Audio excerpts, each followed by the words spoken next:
राधे राधे सभी को। तो दोस्तों, अपने साइकोलॉजी में जो टॉपिक चल रहा था अधिगम और अधिगम में सिद्धांत, तो इससे पहले की जो क्लासेज हैं आप देख लेना और प्लेलिस्ट चेक कर लेना। व्यवहारवादी सिद्धांत हो चुका है, तो व्यवहारवादी सिद्धांत हो गया। अब करेंगे अधिगम के जो संज्ञानात्मक सिद्धांत है। आज की क्लास में अपने कई सिद्धांत कर लेंगे कंप्लीट। एक बार मैं इसी पेज पर लेकर आती हूँ आप लोगों को कि व्यवहारवादी सिद्धांत में अपनों ने ये सब कर लिए थे। प्रयत्न व भूल का सिद्धांत, पावलोव का क्लासिकल अनुबंधन सिद्धांत, स्किनर का क्रिया प्रसूत अनुबंधन सिद्धांत, हल का प्रबलन सिद्धांत और समीपता अनुबंधन का सिद्धांत, एडवन गुथरी का। ठीक है ना, ये अपनों ने कर लिया था। आज करेंगे संज्ञानवादी सिद्धांत, जिसमें मैं बताऊं कि अपने इस क्लास में करने वाले हैं एक तो ये सूझ सिद्धांत, जिसको गेस्टाल्ट सिद्धांत भी बोलते हैं, अंतर्दृष्टि अधिगम का सिद्धांत भी बोलते हैं, और एक इसी में करेंगे अपने बांडूरा का सामाजिक अधिगम सिद्धांत करेंगे, तलरूप जो कि क्षेत्र का सिद्धांत है ये करेंगे, और टोलमेल का चिन्ह अधिगम सिद्धांत करेंगे, और एक ये डेविस आसुबेल का जो अर्थपूर्ण शाब्दिक अधिगम सिद्धांत है कोशिश करेंगे ये इतने सारे इसी वीडियो में कंप्लीट करने की। अगर ज्यादा लंबी हुई क्लास फिर एक आधा अपने आगे वाले में कर लेंगे। और ये जीन प्याजे का जो संज्ञानात्मक विकास का सिद्धांत है ये इम्पोर्टेंट है, यहाँ से क्वेश्चन हर बार पूछा जाता है, तो आप मोस्ट इम्पोर्टेंट लगा सकते हो, क्योंकि इसकी मैं एक अलग से शानदार क्लास लेकर आऊंगी, ताकि आपको इसमें ऐसा ना हो कि इतने सारे इकट्ठे पढ़ोगे तो गोलमाल हो जाए।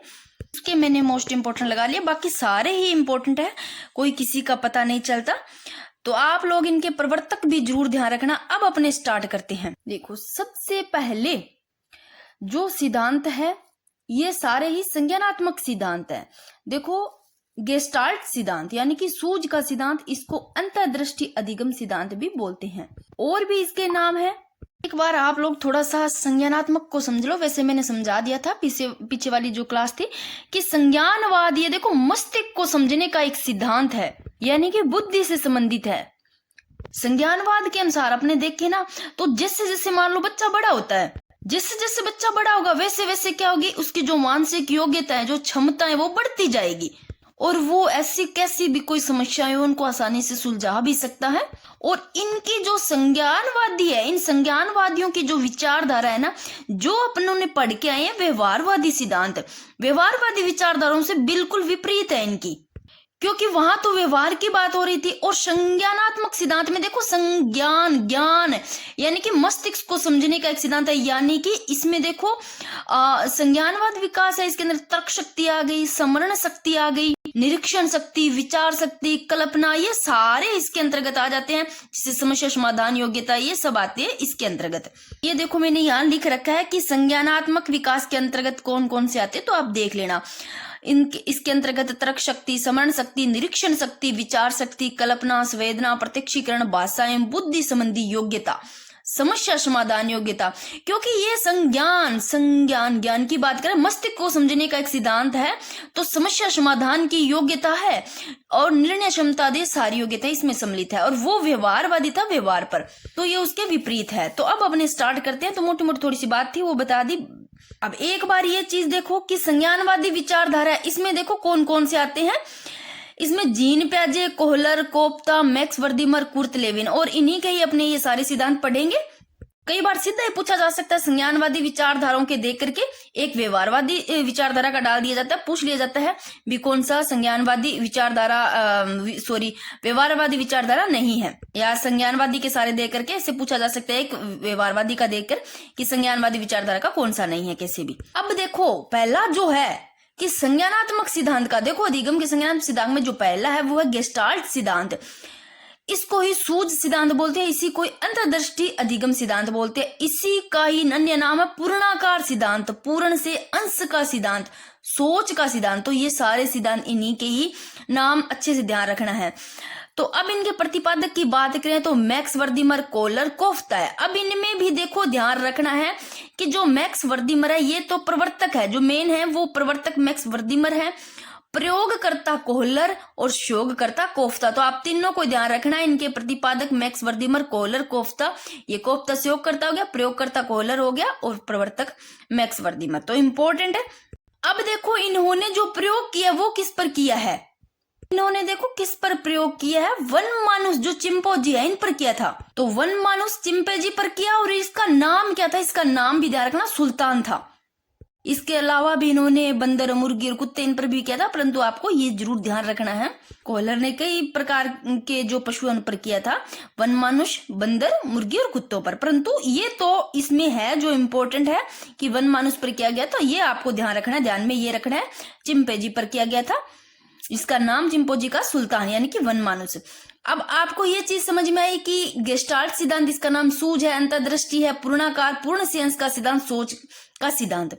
तो अब देखो जो पूर्णाकार सिद्धांत है, पूर्ण सेंस, ये देखो गेस्टाल्ट है ना, ये जो गेस्टाल्ट ही है ये जर्मन भाषा का शब्द है जिसका अर्थ ही देखो क्या है, जिसका अर्थ एक ऐसी समग्र है, यानी कि जिसका अर्थ देखो संपूर्णाकार यानी कि समग्र आकृति है, यानी कि एक समग्र अथवा पूर्ण संरचना से जिसकी विशेषता का पता उसके जो संपूर्ण गुण है उसका चलता है, न कि उनके अवयवों के अवलोकन से। तो गेस्टाल्ट शब्द है, ये जर्मन भाषा का शब्द है, इसका अर्थ जरूर ध्यान रखना संपूर्णाकार या समग्राकृति। और कोहलर ने जिस प्रकार प्रयोग किया था ना, इन्होंने दो प्रकार से ऐसे किया था। एक तो जैसे मतलब एक पिंजरा था, उसमें इस चिंपोजी को जो वन मानुस है उसको बंद कर देते हैं और ऊपर केले है ना वो ऊपर टांग देते हैं। वो मैं आगे इसी वीडियो में आगे करवाने वाली हूँ कि मैंने एक मानचित्र बना रखा है जिससे आपको अच्छे समझ में आ जाएगा। और दोबारा उसी को ऐसे बंद कर करके दूसरा प्रयोग किया था, बाहर केले रख देते हैं और इनको एक मतलब लकड़ी दे देते हैं, स्टिक दे देते हैं, भी इनका दिमाग देखते हैं, क्योंकि दिमाग का ही तो है, सूझ आती है उसको अचानक से। जैसे वो पहले तो जैसे केले थे ना, तो ऊपर वो केलों को सोच रहा था मैं कैसे उतारूं, वो उनके मतलब वो हाथ नहीं आ रहे थे, फिर उसको अचानक सूझ आती है, यानी तभी इसका नाम सूझ सिद्धांत है।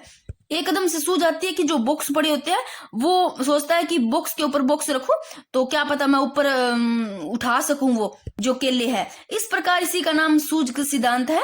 और अब अपने आगे करते हैं कि किस प्रकार से इन्होंने जो प्रयोग किया है। ये रहा, ये देखो इस प्रकार मैंने बना भी रखा है गेस्टाल्ट सिद्धांत या सूझ सिद्धांत अंतर्दृष्टि अधिगम का। प्रतिपादक देख लो, वर्दीमर, कोफ्ता, कोहलर। कोहलर ने देखो सर्वप्रथम सबसे पहले अंतर्दृष्टि शब्द का प्रयोग किया।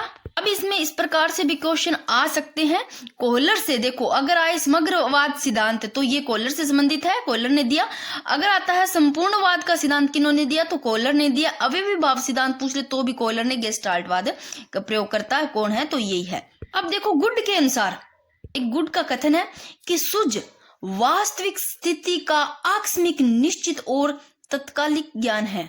सूझ भाई एकदम से आती है, अचानक से मुझे ऐसे करना चाहिए, वो तत्कालिक ज्ञान है। ठीक है, अब देखो इसमें सूझ का आधार कल्पना है और यह सिद्धांत बालकों की बुद्धि, क्योंकि नाम ही इसका क्या है, सूझ का सिद्धांत है, अंतर्दृष्टि अधिगम का सिद्धांत है। तो इस सिद्धांत, ये जो सिद्धांत है बालकों की बुद्धि, कल्पना, तर्क शक्ति का विकास करता है, क्योंकि उसको सूझता है कि वे मैं कैसे केले को उतार सकता हूँ। अचानक से उसको सूझ उत्पन्न होती है, वो इस प्रकार से बॉक्स को उठाता है, फिर लगाता है, तर्क शक्ति इनका विकास होता है। देखो यह सिद्धांत समस्या समाधान के लिए उपयोगी सिद्ध होता है। अगर उसके पास में यहाँ इसके जैसे ये चिंपोजी था, ऊपर ये केले टंगे हुए थे, इसको मतलब इसके सामने समस्या आई थी, मैं कैसे इसको उतारूं, हाथ नहीं पहुंच रहा था, तो फिर इसने अपने सूझ से, दिमाग से, माइंड से, बुद्धि से इसका हल किया ना, तभी देखो कि यह सिद्धांत समस्या समाधान के लिए उपयोगी सिद्ध होता है। इस सिद्धांत के माध्यम से पूर्ण से अंश की ओर शिक्षण सूत्र निकाला और इस सिद्धांत से क्या हुआ, खोज विधि का जन्म हुआ ये, और अनुसंधान के क्षेत्र में भी उपयोगी है। ये थोड़ी सी इस प्रकार की बातें लिखी, थोड़ा सा आपको पता चल जाएगा। अब देखो ये किस प्रकार प्रयोग किया गया है। वैसे इन कहानियों में तो कुछ नहीं पढ़ा, पर थोड़ा सा बता देते हैं तो आपको समझ में आ जाएगा। वैसे कोहलर यही बताते हैं कि जो सीखने की प्रक्रिया, उसमें जो अंतर्दृष्टि है, जो सूझ है, वो ही सबसे ज्यादा इंपॉर्टेंट है। तभी तो इन्होंने क्या किया था, इन्होंने जो ये सिद्धांत है इसको सत्य मतलब स्थापित करने के लिए क्या किया था, जो ये आप मेरे से ऐसे बना, आप सोच लो सुल्तान नामक एक भूखा चिंपोजी है, इस पर इन्होंने प्रयोग किया। सबसे पहले ये देखो, अब इसके पहुंच से दूर यहाँ पर केले टांग दिए ताकि ये पहुंच ना सके, इस प्रकार। और यहाँ पर ये खाली ना लकड़ी के बॉक्स भी पड़े, यहाँ पर रख दिए, इसका माइंड चेक करने के लिए, ये कि इसके दिमाग में कैसे अचानक से सूझता है, कैसे ये अपनी जो दिमाग है इससे कैसे इस्तेमाल करता है ना। तो भाई इसको ऊपर रख दिया, ये अब सोच रहा भी कैसे खाऊं, इसको भूखा था। सबसे पहले तो बड़ा ये उछल कूद करता भी, कैसे ये हाथ आ जाए, नहीं आता है भाई, ये नीचे था सीधा, तो ये तो दूर दूर पड़े मान लो, है ना, ये ऐसे बना रखे हैं पर दूर दूर पड़े, उछल कूद करता है, तो मतलब ये असफल ही रहता है, नहीं प्राप्त कर पाता।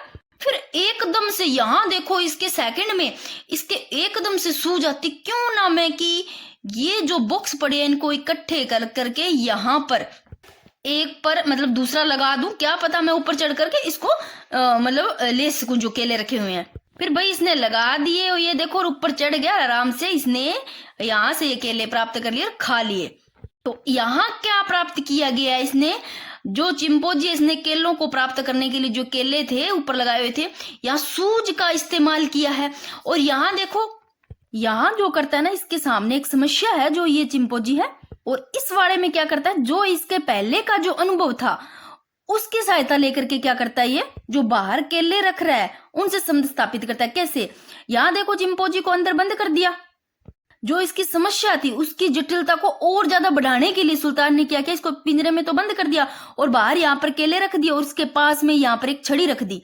छड़ी एक ही नहीं, यहाँ 2 छड़ी रख दी और दोनों छड़ियां खोखली थी, ताकि दोनों छड़ी क्या है दूसरी जो खोखली है उसके अंदर जुड़ सके। इस प्रकार इसका माइंड चेक करने के लिए, क्योंकि इसमें अंतर्दृष्टि वाला होता है, तो वैसे ही पहले करता है। पहले ये जो केले बाहर रखे खाने की प्रयास करता है, लेने का नहीं मतलब इस प्रकार ले पाता है ये। फिर दोबारा ये कोशिश करता है, फिर भी केले नहीं आ पाता क्योंकि एक छड़ी उठाता है दूसरी आ पड़ा है। फिर इसके बाद में अचानक से ऐसे होता है, देखो एकदम से ये इस प्रकार की युक्ति सोचता है कि बाहर एक छड़ी पड़ी थी कि भाई इसको मैं कैसे ही इसको जो खोखला था इसमें डाल करके देखूं।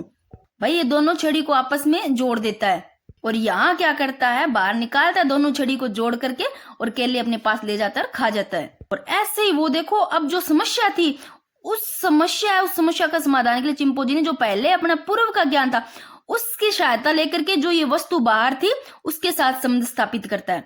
तो इस प्रयोग से कोयलर ने क्या स्पष्ट किया, उन्होंने कहा कि जो उच्च बुद्धि वाले प्राणी होते हैं ना, वो प्रयत्न और भूल है उसके स्थान पर जो संपूर्ण परिस्थिति होती है उसको एक साथ समझने के लिए जो अंतर्दृष्टि है उसका क्या करते हैं, निर्माण करते हैं। जैसे ये वन मानुष था सुल्तान, भाई इसके समान ही देख लो, बालक है और कोई व्यक्ति है, वो सूझ द्वारा ही तो सीखते हैं। इसके जैसे दिमाग में आया ऐसे ऐसू, जैसे ही कोई बालक होता है व्यक्ति होता है वो मतलब सीखता है। आप लोगों को ये अच्छे से समझ में आ गया होगा। मैं आपको इसी पेज पर लेकर के आती हूँ कि गेस्टाल्ट सिद्धांत कर लिया आप लोगों ने, सू सिद्धांत जो मैक्स वर्दिमर कोहलर कोफ्ता का है। फिर अब देखते हैं इनमें से पहले जो छोटे हैं थोड़े वो पहले कर लेते, कि जीन पियाजे का थोड़ा बड़ा है तो इनको लास्ट में या अलग से वीडियो बनाएंगे इसके। फिर है टोलमेल का चिन्ह अधिगम सिद्धांत, तो पहले अपने अब ये कर लेते हैं। ये लो भाई, टोलमेल का चिन्ह अधिगम सिद्धांत। चिन्ह यानी कि संकेत, इसको संकेत भी बोलते हैं। तो ये देखो संकेत पूर्णाकार या साइन, चिन्ह साइन होता है। उद्देश्य सिद्धांत भी बोलते हैं इसको, उद्देश्य अधिगम सिद्धांत, उद्देश्य सिद्धांत एक ही बात है। लुप्त अधिगम भी बोलते हैं, प्रत्याशात्मक सिद्धांत भी बोलते हैं, प्रतीक अधिगम सिद्धांत भी बोलते हैं, और इसको अव्यक्त अधिगम सिद्धांत बोलते हैं। अब इसमें से जो मोस्ट इंपोर्टेंट नाम है वो आपको ये ध्यान रखना है कि चिन्ह या संकेत का, संकेत पूर्णाकार साइन उद्देश्य, बस ये आपको ज्यादा ध्यान रखना है। अब इसके प्रतिपादक देखो कौन है। अधिगम का जो चिन्ह सिद्धांत है इसके प्रतिपादक है अमेरिका के जो कैलिफोर्निया विश्वविद्यालय उसके प्रोफेसर है, कौन है, एडवर्ड चेसर टोलमेन।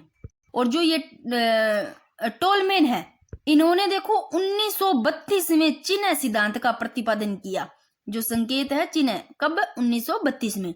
और इसी सिद्धांत को इन्होंने सत्यापित करने के लिए क्या किया, जो चूहे हैं इन पर प्रयोग किया था।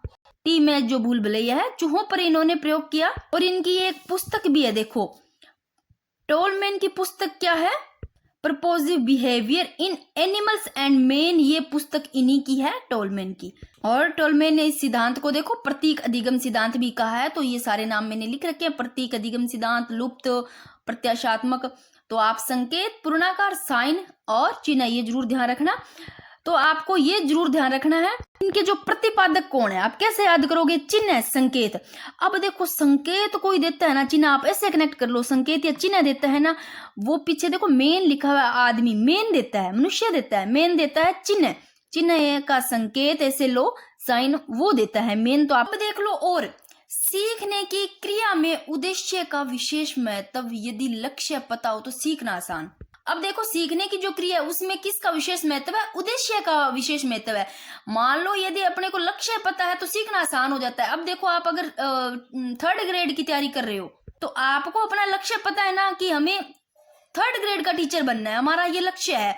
अगर सेकंड ग्रेड की तैयारी कर रहे हो, किसी की भी तैयारी कर रहे हो, अगर आपको अपना लक्ष्य पता है तो सीखना आसान हो जाता है। अगर लक्ष्य नहीं पता, ऐसे ही आंख बंद करके किए जा रहे हो कुछ भी, तो सीखना वो आसान नहीं होता है।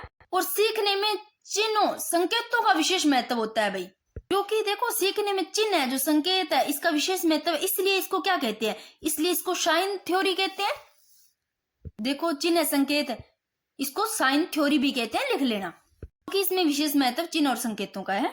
वैसे देखो जो सड़क बोर्ड पे जो साइन बोर्ड होते हैं, उनसे पता चलता है ना कि अपने को कहाँ जाना है ना। और छोटे छोटे बच्चे होते हैं, आप देखो अपने घर में, देखो आपका भतीजा है या छोटे बच्चे, आपके घर बेटा है, तो आप लोग उनको कभी ऐसे साइन से, इशारों से, चिन्ह से समझाते होंगे। कोई बड़ा आ गया है ना, अभी आप उनको ऐसे बताते होगे बेटा ऐसे हाथ जोड़, अपने हाथ जोड़ करके, या फिर उनको किसी प्रकार बताते हो भी, अगर वो कोई चीज के लिए मना करता है, ऐसे नस मतलब ऐसे मार देता है, तो आप लोग बताते हो इस प्रकार नहीं करना चाहिए बेटा, ऐसे नहीं करना चाहिए, यानी कि नस को हिला करके बताते हो।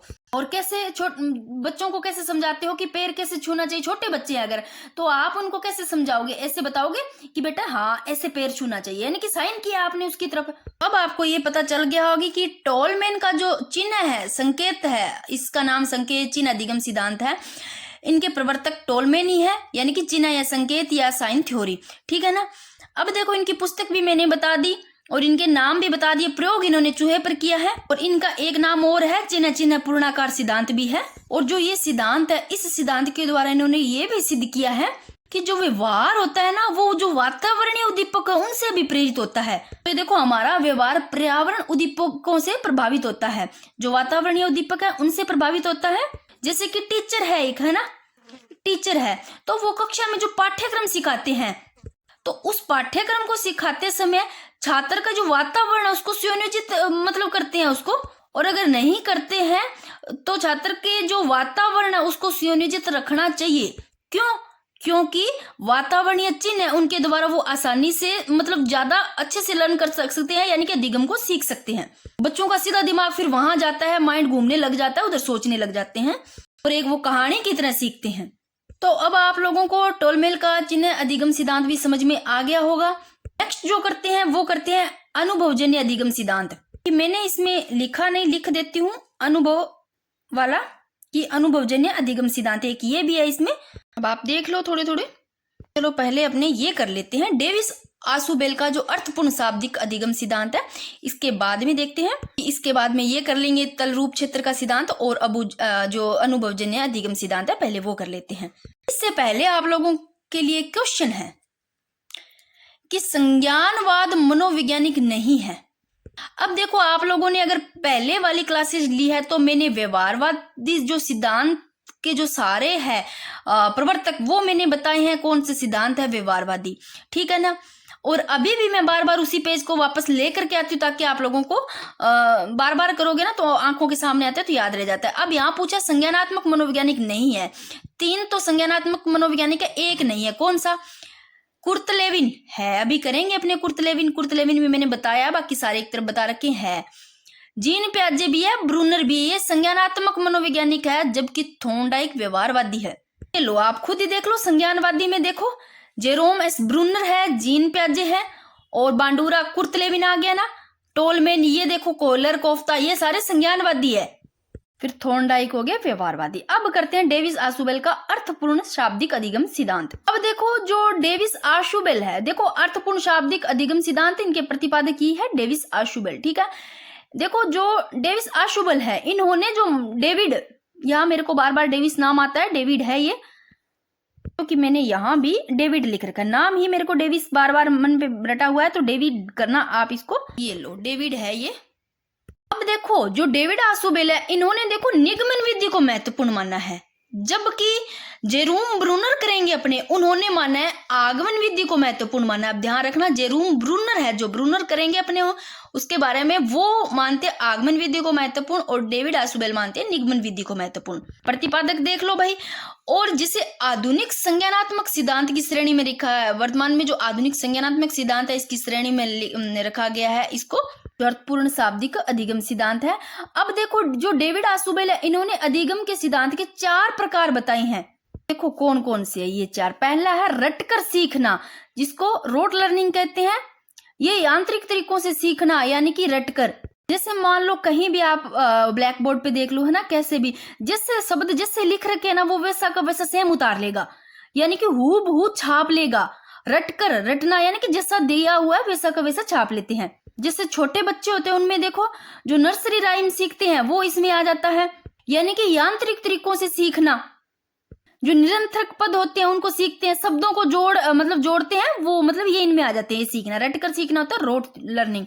फिर होता है अर्थपूर्ण अधिगम। अर्थपूर्ण, देखो कोई चीज का अर्थ निकलता है। इसमें क्या होता है, जैसे कोई बालक है, कोई बच्चा है, कोई विषय हो गया, कोई मान लो अध्याय है, उसको क्या करेंगे, वो समझ करके अर्थ यानी कि उसके अर्थ को समझ करके आत्मसात करते हैं, वो आता है अर्थपूर्ण अधिगम में। नाम से पता चला या रटकर सीखना या अर्थपूर्ण अधिगम। जो उनका पीछे का ज्ञान होता है उनसे वो संबंधित कर पाते हैं, यानी कि जो पास्ट नॉलेज होता है। फिर तीसरा, ये डेविड आसुबल के 3 है सिद्धांत अधिगम के, रटकर सीखना, अर्थपूर्ण। यहां से भी क्वेश्चन बन सकता है, 3 इनमें दिया जा सकता है या फिर 1 दिया जा सकता है, किसका है तो डेविड आसुबल का, या 3 दे करके कोई चौथा और घुसा दिया जाता है। फिर आपसे पूछा जा सकता है कौन सा नहीं है। तो अभिग्रहण जो अधिगम है वो भी इन्हीं का ही है, जिसमें क्या करता है बालक है। इसमें बालक जो सामग्री दी हुई होती है उसको कैसे आत्मसात करता है, इसमें देखो अधिगम जो अभिग्रहण अधिगम कैसे करता है। कोई बालक है वो अधिगम वाली जो सामग्री दी है उसको बोल करके या लिख कर मान लो दी जाती है, तो जैसे बोलकर लिख के दी वो उसी को उसी प्रकार आत्मसात कर लेता है। अभिग्रहण अधिगम मतलब वैसे ही वो उसको ग्रहण कर लेगा। ये भी 2 प्रकार के होते हैं जो अभिग्रहण है। एक तो होता है रटकर अभिग्रहण अधिगम और दूसरा अर्थपूर्ण अभिग्रहण अधिगम। एक तो रटकर ग्रहण करेगा, एक अर्थपूर्ण यानी कि उसको कैसे करेगा आत्मसात, समझ करके अर्थ को। फिर है अन्वेषण अधिगम, यानी कि इसको खोज भी बोलते हैं, खोज या अन्वेषण अधिगम यानी कि डिस्कवरी लर्निंग। और ये वाला ना थोड़ा सा आप इसको ध्यान रखना, ये विवाद वाला क्वेश्चन बनता है। कैसे, क्योंकि ये डेविस आशुबल ने भी मानना है ये वाला जो अन्वेषण अधिगम सिद्धांत है। इसके अलावा जेरोम ब्रूनर है, उन्होंने भी इसकी चर्चा की है, जो खोज है, अन्वेषण है, जो कि डिस्कवरी लर्निंग। तो इसका दोनों ने समर्थन किया है, जेरोम ब्रूनर और डेविड जो आशुबेल है। तो ये अगर आता है तो ये थोड़ा विवाद वाला क्वेश्चन है, तो दोनों नाम नहीं आते हैं। वैसे ऐसे क्वेश्चन अक्सर डिलीट ही होते हैं। ये क्वेश्चन आया हुआ है बहुत पुराना, पहले का ये वाला पूछा गया है, जिसमें आरपीएससी ने ना पहले तो उत्तर क्या माना था, इस डेविड को मान लिया था, डेविड आशुबेल का, और बाद में फिर जेरोम ब्रूनर को भी मान लिया था। तो ये दोनों के ही है वैसे। तो आपको ये वाला समझ में आ गया होगा। डेविड आशुबेल, इनका कौन सा अधिगम है, इनका जो सिद्धांत है वो है अर्थपूर्ण शाब्दिक अधिगम सिद्धांत, और अर्थपूर्ण शाब्दिक अधिगम सिद्धांत है, इनके प्रतिपादक डेविड आशुबेल है। इन्होंने निगमन विधि को महत्वपूर्ण माना है, परंतु जो जेरोम ब्रूनर है इन्होंने आगमन विधि को माना है। अब देखो इसमें भी जो डेविड आशुबेल है इन्होंने अधिगम के कितने सिद्धांत बताए, 4 बताए हैं, जिनमें से जो अन्वेषण अधिगम सिद्धांत है ये जेरोम ब्रूनर ने भी बताया है, इन्होंने भी चर्चा की है, और डेविड आशुबेल ने भी की है। तो बाकी रटकर सीखना, अर्थपूर्ण अधिगम, अभिग्रहण अधिगम और अन्वेषण अधिगम ये सारे ही इन्हीं के ही है। ठीक है, अब ये मैं सोच रही हूँ इसमें 2 और सिद्धांत कवर कर लेते हैं, क्योंकि अगर ये 23 मिनट की बनी है अभी, तो अगर 30 की भी बन जाती है तो ज्यादा बड़ी नहीं है, क्योंकि इसमें काफी सिद्धांत हो गए। तो 30 मिनट में इतने सिद्धांत आपके लिए ये क्लास ज्यादा बड़ी नहीं है। फिर जो बांडूरा वाला है वो और एक जीन प्याजे वाला, उनकी अलग से क्लास आ जाएगी, कि उसमें जो 2 रहते हैं थोड़े से इंपॉर्टेंट, थोड़े बड़े, वो उसमें आ जाएंगे। ठीक है, अब देखो तलरूप या क्षेत्र का सिद्धांत है, इसके अन्य नाम भी देख लो, सदिश मनोवैज्ञानिक सिद्धांत या जीवन दायरा सिद्धांत भी इसी का नाम है, यानी कि फील्ड थ्योरी, तलरूप या क्षेत्र का सिद्धांत। जन्मदाता इनके कुर्ट लेविन है, और ये एक जर्मन मनोवैज्ञानिक थे, और बाद में ये अमेरिका जाकर बस जाते हैं भाई कुर्ट लेविन, और ये रसायन शास्त्री मनोवैज्ञानिक भी थे। और इन्होंने जो कुर्ट लेविन है, इन्होंने जो पीएचडी है ना, वो मतलब इन्होंने सिद्धांत जो 1917 में ये पीएचडी की थी, वो शोध कार्य के लिए आधार मतलब सबसे ज्यादा विकसित इन्होंने ही किया था। 1917 में पीएचडी करते हैं। और कुर्ट लेविन को देखो संगठनात्मक विकास का जनक भी कहा जाता है। ये लाइन इंपॉर्टेंट है, ये याद रखना कि संगठनात्मक विकास का जनक किसको कहा जाता है, कुर्ट लेविन को। अब देखो भाई, यहां देखो, एक पहले ये पढ़ो कि इस सिद्धांत में इन्होंने सबसे ज्यादा जो जोर दिया है, वो बल दिया, वो दिया अभिप्रेरणा और प्रत्यक्षीकरण पर। किन्होंने, कुर्तलेवी ने किस पर? अभिप्रेरणा और प्रत्यक्षीकरण पर। इंपॉर्टेंट लगा लो इस लाइन को। और इन्होंने जीवन में वातावरण को अधिगम का आधार माना है। जीवन में किसको? वातावरण है, इसको अधिगम का आधार माना है कि वातावरण से सब कुछ होता है, कि जो बालक है वो वातावरण है, जो क्षेत्र है, यानी कि इनका नाम देखो, तलरूप क्षेत्र का सिद्धांत है कि बालक है ना वो वातावरण यानी कि क्षेत्र, उसमें अनेक प्रकार की इनको कठिनाइयां आती है और वो क्या करता है, उसको दूर करता है और उद्देश्य पर पहुंचता है। और जो उद्देश्य होता है ना वो भी कभी तो धनात्मक और कभी ऋणात्मक शक्तियां भी रखता है। तो फिर ये क्या कहता है, अगर ऋणात्मक की बात आए तो ये कहते हैं जो बाधाएं आती है उनमें अगर विजय पाना है तो जो प्रेरणा मिलती है वो प्रेरणा मिलनी चाहिए, न तो वो मतलब अगर प्रेरणा ना मिले तो बंदा क्या हो जाता है, निराश हो जाता है। लेविन ने देखो भाई, कुर्तलेविन है, इन्होंने अधिगम के 4 चरणों में होना आवश्यक माना है। ये 4 चरणों कौन कौन से माना है? इन्होंने माना है एक आकांक्षा स्तर, एक आकर्षक उद्देश्य, एक स्मृति की गति, एक पुरस्कार व दंड। और कुर्तलेविन ने अपने सिद्धांत में इन देखो तीनों का उल्लेख किया। तीन का कौन सा? एक जीवन दायरा, लाइफ स्पेस, एक सदिश का। तो लाइफ स्पेस वेक्टर्स यानी कि सदिश और जो टोपोलॉजी है इनका किया है। इसके अलावा इन्होंने कृष्ण शक्ति कि जो जीवन का विस्तार है वो व्यक्ति यानी कि व्यक्ति का जो संपूर्ण वातावरण है उसको ही कहते हैं। और इसमें वातावरण से जो तात्पर्य बताया वो किन से बताया है? वो जो प्राकृतिक है, जो सामाजिक है, मनोवैज्ञानिक, उससे वातावरण से है भाई। और जो व्यक्ति क्या करता है, लगातार कंटिन्यू संघर्ष करता रहता है और उससे क्या होता है, प्रभावित होता रहता है वातावरण से। क्योंकि व्यक्ति की मूलभूत आवश्यकताएं भी होती है, कोई भी व्यक्ति को कुछ ना कुछ मूलभूत आवश्यकताएं होती है और वो व्यक्ति क्या करता है, उन मूलभूत आवश्यकताओं को पूरा करने के लिए क्या करता है, कहाँ जो वातावरण है उसी में तो अनुक्रिया करता है भाई। और सदिश मनोविज्ञान किस पर बल देता है? इस सदिश पर बल देता है, यानी कि जो व्यक्ति के व्यवहार है उसको लक्ष्य की ओर यानी कि लक्ष्य है उससे दूर निर्देशित करता है। टोपोलॉजी एक कृष्ण शक्ति, ये भी दिया टोपोलॉजी। जो टोपोलॉजी शब्द है ये देखो, इस शब्द जो ये टोपोलॉजी शब्द की जो उदाहरण है कुर्तलेवी ने किससे की है? गणित के क्षेत्र से की है भाई, यानी कि गणित का क्षेत्र उससे ग्रहण की है।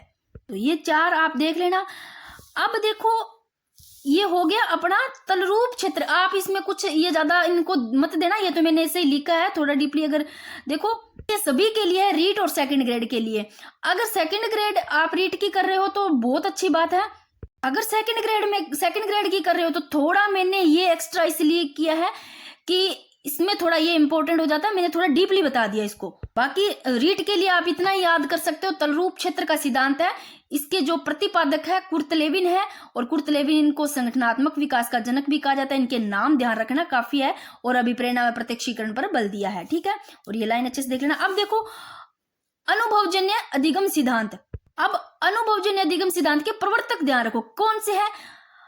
ये है रोजर्स, यानी कि कॉल रोजर्स। आप रोजर्स कैसे याद रखोगे कि अनुभवजन्य अधिगम सिद्धांत की बात हो रही है। अनुभव, हमें अनुभव रोज होता है, अनुभव रोज होता है, किसी न किसी चीज से अनुभव होता है हमें रोज। आप याद रख लो कि रोज अनुभव होता है, रोजर्स। और इन्होंने बताया कि अनुभव के द्वारा सीखा गया ज्ञान, अगर हम अपने अनुभव के द्वारा ज्ञान सीखते हैं तो बालक के देख लो मस्तिष्क में बिल्कुल स्थायी रूप से अंकित हो जाता है। अनुभव के द्वारा अगर सीखते अनुभव हो गया तो वो बालक के दिमाग में बिल्कुल स्थायी रूप से अंकित हो जाता है और अस्थायी नहीं, यानी कि भूलते नहीं है, बिल्कुल स्थायी रूप में। तो आपको ये भी समझ में आ गया होगा। तो अपने ये वाले आज हो जाते हैं कंप्लीट, जो मैंने बताए थे उतने। अब रहते हैं इसमें जो संज्ञानवादी है, उसमें संज्ञानवादी सिद्धांत में एक रहता है जीन प्याजे का, एक बांडूरा। बस ये कर लेंगे अपने नेक्स्ट वीडियो में। अगर आपको अच्छे से समझ आ रहा है तो आप लोग कमेंट करके एक बार जरूर बता देना कि हाँ समझ में आ रहा है, ताकि मैं इसी तरह चलती रहूं। और अगर आप लोगों को ज्यादा लंबी लग रही है वीडियो, समझ में नहीं आ रहा, तो आप ऐसे भी बता देना कि दो मतलब एक क्लास में दो सिद्धांत ही सही है, यानी कि 10 या 15 मिनट की क्लास सही है, तो मैं उसी अकॉर्डिंग ले आऊंगी।